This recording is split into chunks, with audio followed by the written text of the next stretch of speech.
On passe à la dégustation. Allez. Tu nous proposes aujourd'hui 2 vins, même cuvée, millésimes différents. Et comment tu peux comment tu peux les qualifier, les vins? Un millésime un peu plus frais, un millésime un peu plus chaud. Et on fait un petit comparatif des deux. Alors, on est sur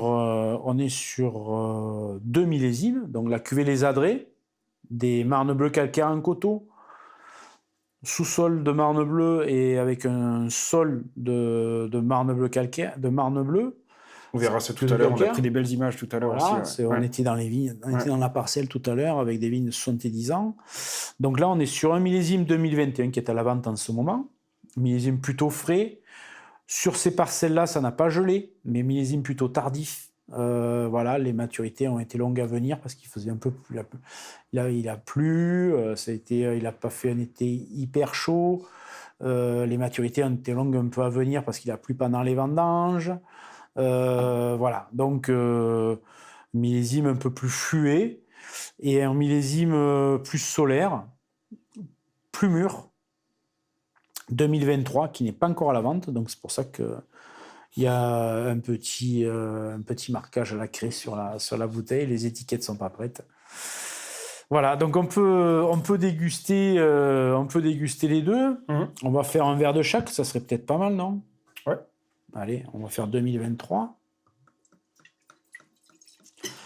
Donc c'est une cuvée, un assemblage 80 grenaches avec 20% de complantation Mourvèdre, Carignan et Cinsault. Bon, essentiellement Carignan, Mourvèdre, 20% et pas de Syrah. Voilà. Donc c'est vinifié en parcellaire, hein, comme tous les terroirs du domaine. Je vais chercher le crachoir. Donc 23, 21 et 21. 2021. Okay. Voilà.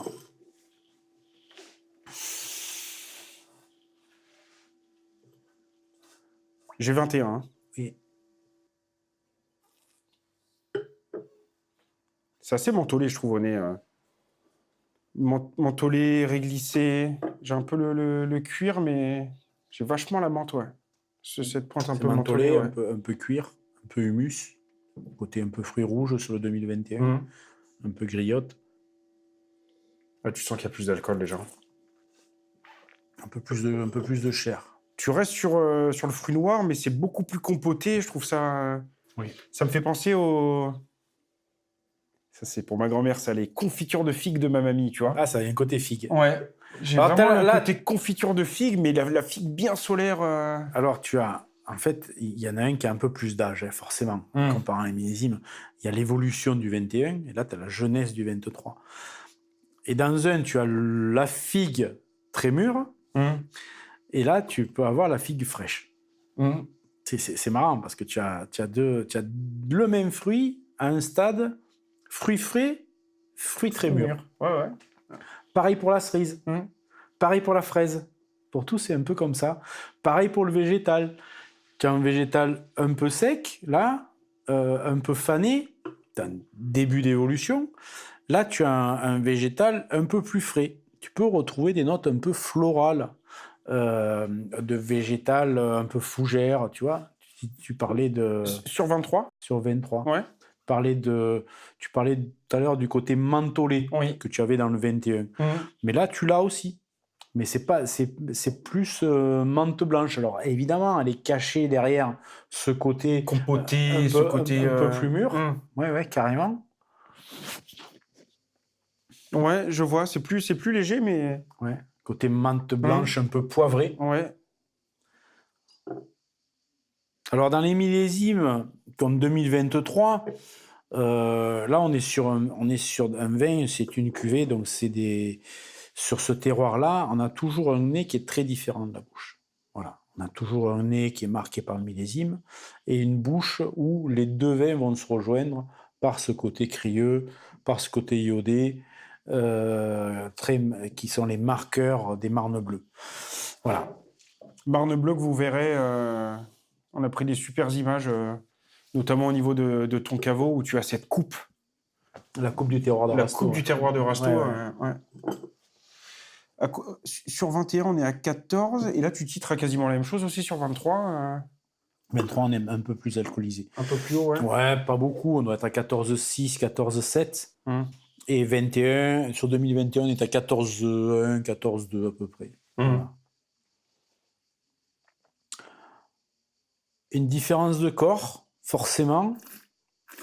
2021, millésime plus frais, donc où il y a moins de concentration, donc des vins un peu plus fluides, un peu plus sur l'allonge, où on va ressentir un petit peu plus l'acidité. Voilà. Où le peu d'acidité va fluidifier. 23 qui est encore assez épais comme vin, un peu plus sur la largeur. Donc le temps, encore la patine en bouteille va lui apporter de la complexité, ça va s'affiner, ça va s'allonger en bouteille, où on va ressentir le terroir qu'on a sur 21. La patine en bouteille va lui apporter vraiment sa particularité, sa personnalité en fait. Voilà. On peut avoir des grosses différences en vin jeune, mais dès que ça vieillit, tu te dis c'est millésime frais, oui, il y a un peu d'acidité, c'est un peu fluide, c'est peut-être millésime frais, mais c'est pas évident au bout de 10 ans des fois, tu vois. J'ai pas goûté 23 encore, j'ai goûté 21, il y a une élégance. Ouais, c'est clair. C'est fin, hein. Ouais, c'est un côté bourguignon. Fin. Ah, mais complètement, ouais. Un côté bourguignon, un peu gevré. Un peu gevré. Ouais, Bourgogne un peu solaire, ouais. Ouais, Bourgogne, carrément. Ouais. Et ça reste digeste parce que tu as ce côté vibrant en bouche qui t'apporte, qui fait saliver en fait. Voilà. Donc là, on les garde volontairement. En fait, les rastos, on parle du côté bourguignon, mais en fait, ils réagissent un petit peu comme des vins piémontais, comme des Barolo. Quand c'est jeune, c'est des blocs.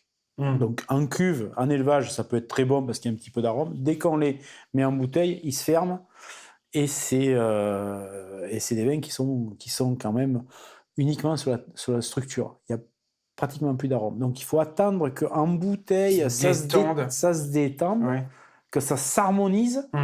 Tu vois, tout à l'heure, tu as senti de l'alcool sur le 23. C'est pas quelque chose qui me fait plaisir parce que je veux pas ça. Mais c'est intéressant que tu aies mis le nez dessus. Moi, je l'ai pas senti. Mais ça, quand on commencera à le commercialiser dans 2 ans, tu l'auras plus. Après, tu l'as avec ouverture. Tu l'as beaucoup moins avec l'ouverture. Hein. Voilà. Mais là c'était à l'ouverture. J'avais un peu d'alcool. C'était pas non plus, mais j'avais un peu d'alcool. Mais après, ça je me rattrape. C'est bien. C'est un bon point. Mais après, ça passe. En fait, il faut que les vins s'équilibrent et ça s'harmonise, en fait. Voilà. Et comme c'est des vins c'est des vins en apparence qui paraissent concentrés, qui paraissent gaillards, se dire, ça, de toute façon, tu peux faire ce que tu veux. Ça va pas bouger. Et en fait, ils sont tellement subtils que dès que tu les mets en bouteille, ils se cassent en 1000 morceaux. Et il te faut 2 ans, 2 ans et demi, 3 ans de bouteille pour arriver à retrouver ce que tu avais en élevage. Donc, tu as une phase de fermeture de 2-3 ans. Ouais. Enfin, au moins pendant 6 mois. Je m'attendais à beaucoup plus de structure de puissance et de tanins. Les tanins sont déjà vachement poudrés, je trouve. C'est très fin. Là, il y a un petit peu plus de corps. Mais on va dans la même direction, les deux. Oui. Par contre, c'est vrai, c'est plus kirché. T'as plus ce côté fruit, alcool, fruits... Tapenade. Tapenade, le côté kirché, le côté cerise burla, mûre, juteuse.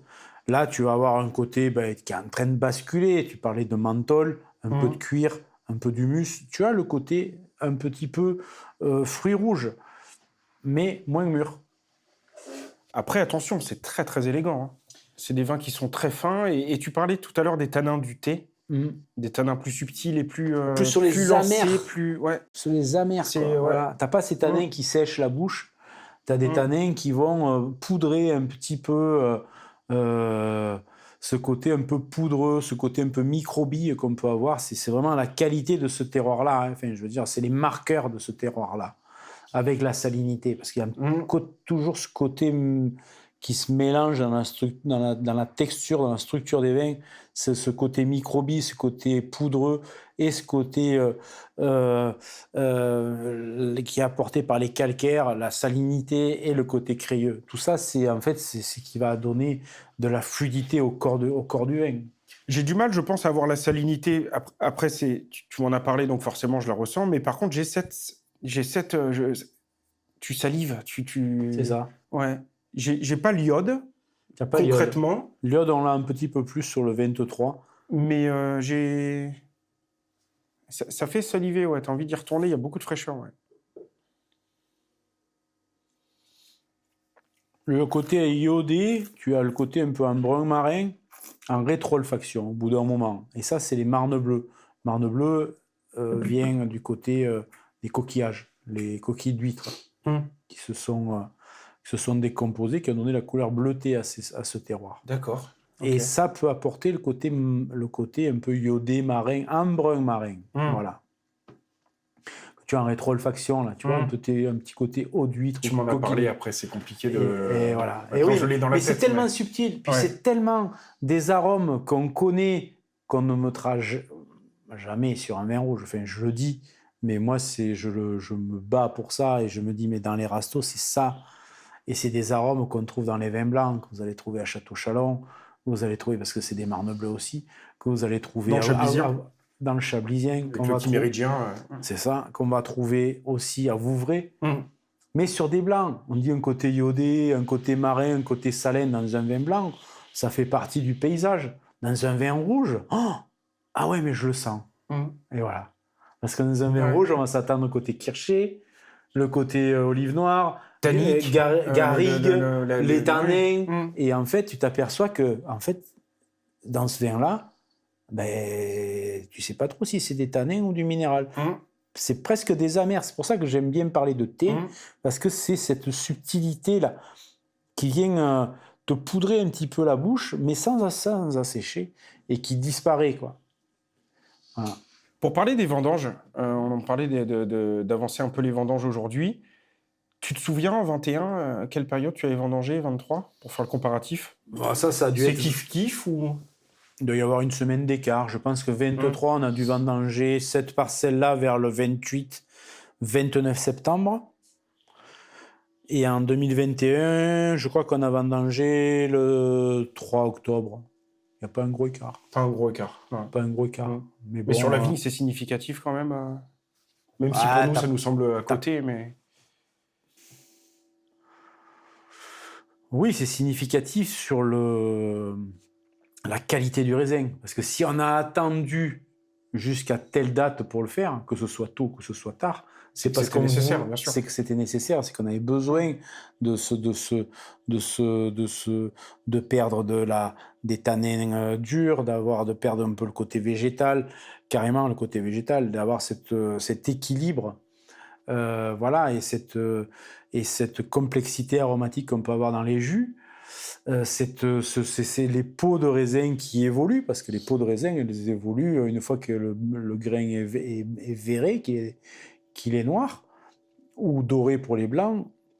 Il est très sensible aux écarts de température entre le jour et la nuit, et ça, parce que les cellules, elles réagissent beaucoup, et ça impacte beaucoup sur la qualité des vins. Voilà. Souvent, les bons millésimes, c'est souvent qu'il y a des différences entre le jour et la nuit. Et ça peut apporter beaucoup de fraîcheur et de complexité. Donc, ça induit aussi la date de vendange. Si là, en 2025, c'était un millésime où la peau de raisin a été très sollicitée, parce qu'on est passé par des périodes de sécheresse, de canicule au mois d'août, juillet et août, donc des raisins qui ont tendance à se concentrer, à se réduire un petit peu. Puis il y a des périodes où il a plu pendant le mois d'août, fin août, début des vendanges, où les raisins se sont regonflés, donc là, la peau s'est détendue, avec des nuits plus fraîches, et où on est passé d'un millésime solaire, on a dit putain, là, millésime solaire en 2025, c'est la cata. Parce que c'est confituré. Du coup, il y a eu ces pluies, il y a eu ces nuits fraîches. Et ça a rafraîchi. On est passé sur un millésime frais. Mais ça a vrillé en 10 jours. Hein. Enfin, je veux dire, moi, quand j'ai fait je préparais ma cave fin août, je me disais, putain, on part sur un millésime solaire. Là, ça va pas te plaire, là. Ça va pas te plaire, ça va être configuré, de l'alcool, de la sucrosité, des équilibres très durs à atteindre parce que des déficits. Et d'un coup, les vins, et 23 est comme ça, hein. 23, on s'attendait à faire des vins solaires, et puis en bouche, tu vois que il y a de la fluidité. Ah oui. Ils se boivent. Il y a de la fraîcheur dans les deux vins. Et puis ça se boit. Enfin, je veux dire, tu n'en as pas un, 2023, tu te dis pas, il faut le garder encore un peu, parce que là, l'alcool, c'est épais, les tanins, c'est encore un peu serré. Et en fait, le climat de début de vendange et de vendange, mais ça te fait vriller le millésime. Ah ouais. Et on comprend pas trop ce qui se passe. On en parle entre vignerons, on voit ce qui se passe dans les vignes, comment la vigne se comporte, comment les raisins se comportent. C'est là qu'on se dit, on va faire un millésime. Là, c'est un millésime très mûr, quoi, solaire. Et en fait, quand tu goûtes les vins, il y a l'équilibre, il y a la fluidité. Tu dis, putain, j'ai pas compris. Alors, tu en parles à ton voisin, un mec, il te dit pareil. Tu vas à Châteauneuf, tu en parles avec un, il te dit, oh putain, j'ai rien compris. Je sais pas. Les vins, je sais pas. C'est ce qui est magique. Mais c'est ça qui est magique. Ouais. Et c'est là qu'on reste optimiste. Ok, on en bave avec ce changement climatique. Mais moi, quand je vois des retournements de situation où on ne comprend pas, ouais, mais après, mais c'est pas parce que tu vois le changement du climat, que tu vois ces pluies arriver ou que tu vois les changements de raisins, tu restes convaincu que ça va être solaire, parce que tu as toute une année de travail derrière, avec tout l'été qui a signé le millésime. Je veux dire, quelque part, c'est cuit. Hein. Carottes sont cuites. Hein. Quand tu vendanges, voilà. Et tu goûtes tes vins, quand ils commencent à être finis, après les fermentations alcooliques, là, tu dis, ça correspond pas trop quand même à ce qui était prévu, là. C'est bon, là, finalement. Alors, tu te dis, ouais, non, mais là, c'est bon. Alors, tu te trouves toujours des qualités quand c'est comme ça. Tu dis, c'est la biodynamie, c'est parce que j'ai bien fait ça, ou j'ai bien réussi ça. Tu en parles à tes potes, mais c'est pareil. C'est pareil pour eux. Ouais. Je sais pas. Je comprends pas. Tu parles à des gars qui ont 70 ans, qui ont 50 vinifications derrière eux. Ils comprennent pas non plus. Ouais, ils ont un peu plus d'expérience, ils vont te dire, ouais, mais en 47, ce phénomène-là. Bon. Mais et c'est ça qui est beau, et c'est ça qui est intéressant. Et c'est là qu'on reste optimiste. Et tu peux pas tout maîtriser, c'est là que tu te dis... Tu maîtrises pas tout. Impossible. Tu maîtrises pas Impossible. Tout. Mais, et tu te dis quand même, la vigne, elle est résiliente, quoi. Là, moi, j'ai vu en 2003, c'est vraiment l'année où la canicule, que moi j'ai vécu, la canicule, qui a fait mal au vignoble. Parce qu'il y a des parcelles, elles ont mis 2-3 ans à s'en remettre. Et là, la prochaine, ça va être la cata. Eh bien, ce que j'ai vu en 2003, mais je ne le vois même pas maintenant. La vigne, on dirait que la vigne s'est adaptée. Alors, je ne sais pas comment l'expliquer, hein, parce que moi, je parle sur des parcelles qui étaient existantes en 2003 et qui le sont toujours maintenant, que je n'ai pas arrachées. Tu te dis quand même, la vigne, c'est un sacré végétal. Il y a ce côté résilient et il y a quand même... c'est pas la fin, quoi. Il y a belles choses à voir encore. Moi, je pense. C'est dingue, on apprend toujours. Hein. On apprend toujours. Il faut être... Je pense que le secret du vigneron, c'est être observateur et avoir de la mémoire. C'est ça qui fait l'expérience. Voilà. Il faut aimer un peu boire du vin. C'est une jolie conclusion. Si tu as un petit ton mot de la fin, un petit conseil ou... Le mot de la fin. Ouais, un petit mot de la fin. Il va être un peu optimiste. Du coup. Il est optimiste. Toujours. Moi, je suis, comme je disais, je suis plutôt optimiste. Je pense que de ce qu'il en reste, de la culture du vin, c'est un produit de culture. Le vin, c'est un produit, c'est un alcool fermenté.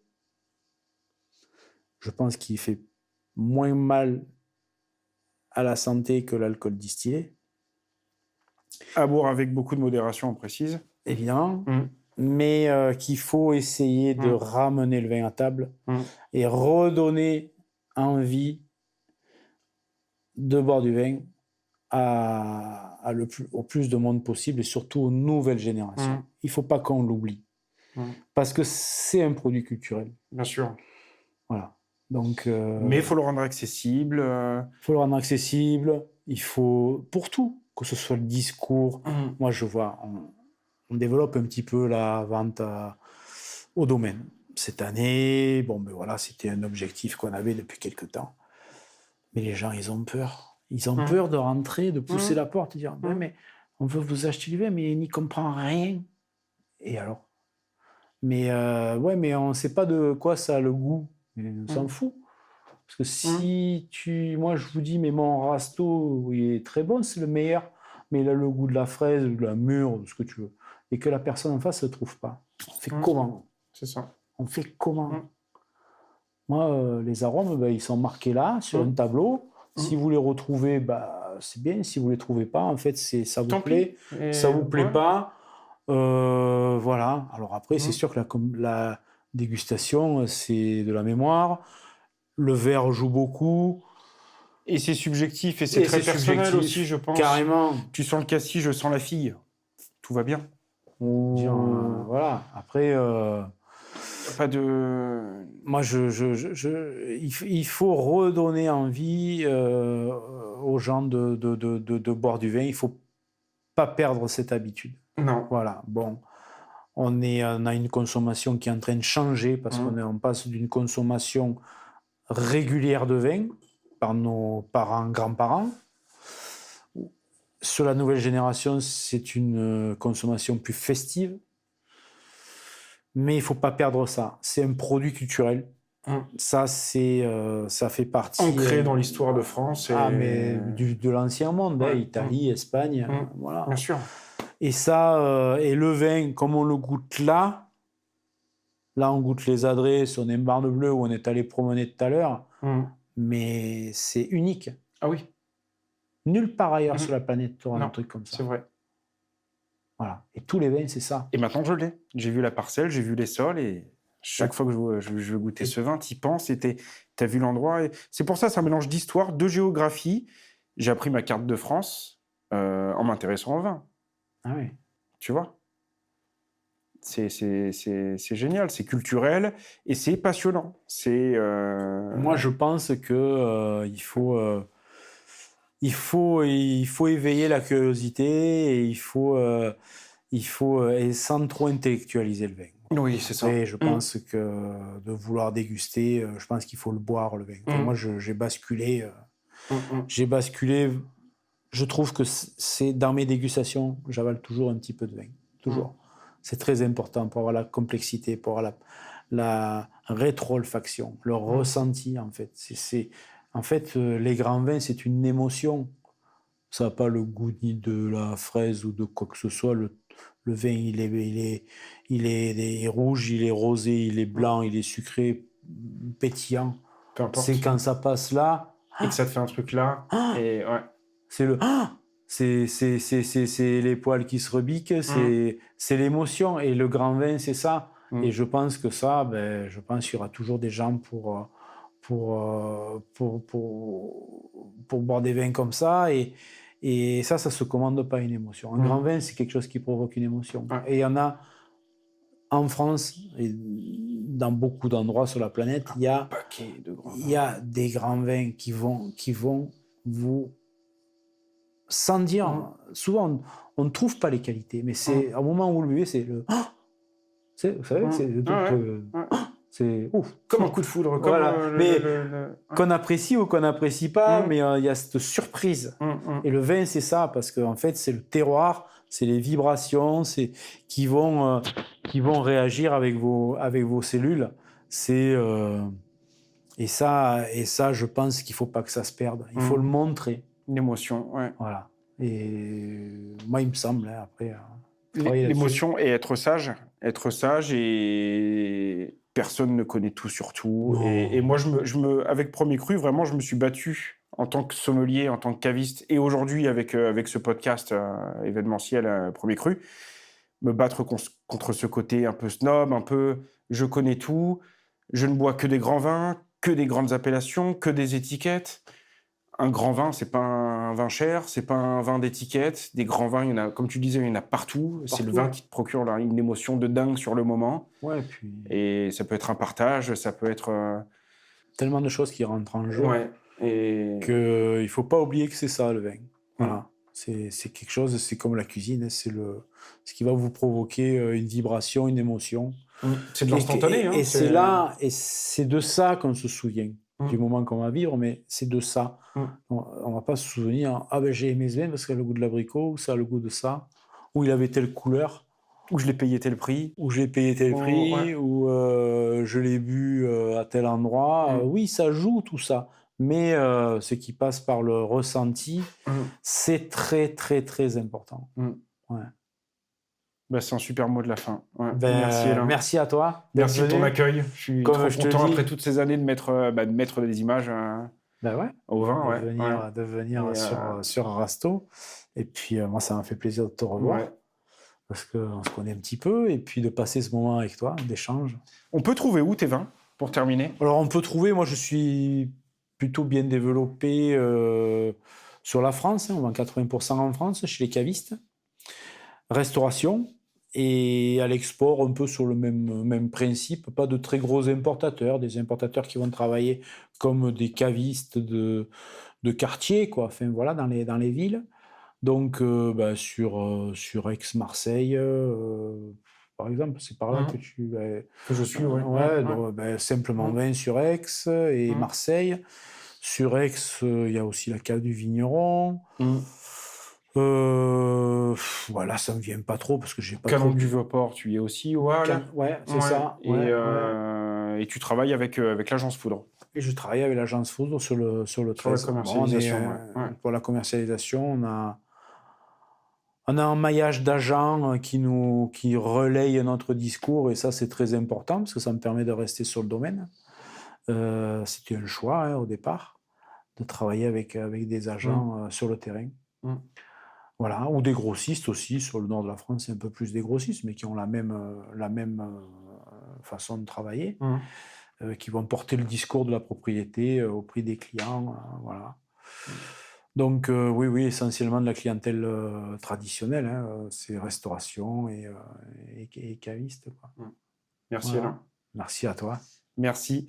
Buvez du vin, pas trop, avec modération, mais buvez du vin. Le vin qui vous plaît, il n'y a pas de règle, c'est ce qui vous procure le plus d'émotion et de plaisir. On se revoit bientôt, pensez à vous abonner. Venez faire un petit tour sur Rasto chez Alain, il sera ravi de vous accueillir et de vous faire une petite dégustation ici. À très bientôt pour le prochain épisode. Salut. Au revoir. Merci. Cool. Super. C'est bien. Bah, tu vois, on a parlé très longtemps, je crois. Ouais.